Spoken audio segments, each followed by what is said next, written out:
Gue tuh modal dulu investasi saham tuh dari saat 1M. Oke. 1M itu gue dari kumpulan bisnis-bisnis macem-macem lah. Kan tentunya bisnis ada yang untung lah. Nah mungkin kan kita bisnis bertahun-tahun Ya. bego banget gitu kan, nggak untung-untung. Nah gue dari kumpulan 1M itulah. Oke, jadi dari 1M lu 1M hajar di crash, Arto. crash jadi 500 juta. Nah 500 juta itu gue hajar ke Arto. Oke. Lu crashnya saham apa tuh salahnya waktu itu? Crashnya sebenarnya waktu itu nggak salah. Salahnya itu waktu itu market crash COVID Ya. 2020.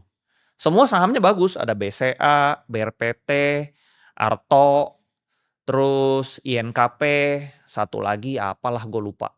Oke. Semua sahamnya fundamentalnya PI-nya, PI/BV-nya kecil. Kan gue emang carinya yang kecuali BCA ya. Ya. Tapi semuanya ada fundamental lah. Tapi crash. Nah dari situ gue belajar, emang lu mau sebagus apapun value investing, kalau crash ya crash. Ya, gitu betul. loh. Itu kan waktu itu lu sempat ada ini kan, lu sempat post yang di Mirai Asset waktu itu lu beli gainer lu tuh BBHI kan? Iya. Alobank. Iya, Nah itu tahun depannya. Ya, tahun depannya setelah Arto kan. Nah, Yes. itu ceritanya gimana? Kalau Arto kan emang Pak Jerry itu orang legend di bankir kan. Legend. Jadi makanya ketika dia itu ya semua orang pasti masuk Nah, gitu. gue realize begini bro. Saham itu kalau di backdoor, lu gak langsung naik. Maksudnya dia naik karena hype. Wih ada saham dia di backdoor nih, orang semua pada beli.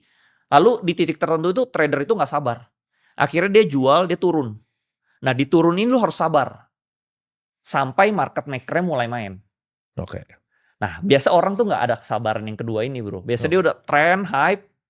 Karena contoh begini deh, lu baru akuisisi perusahaan yang backdoor ya.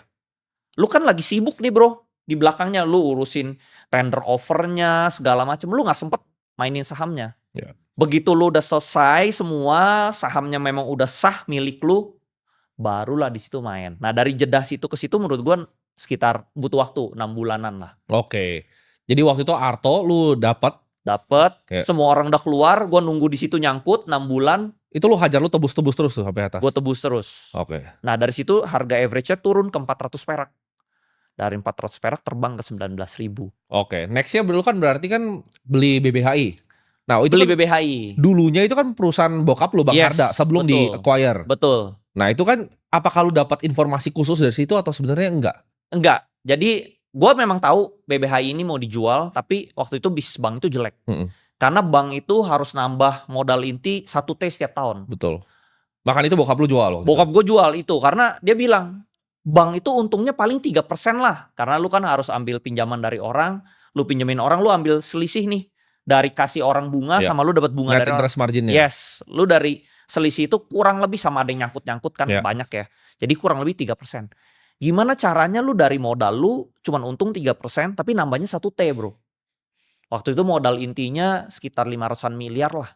Gimana lu 3% dari 500 miliar bisa setor 1T setiap tahun. Gak masuk akal ya. Bokap gue bilang udah jual aja. Oke.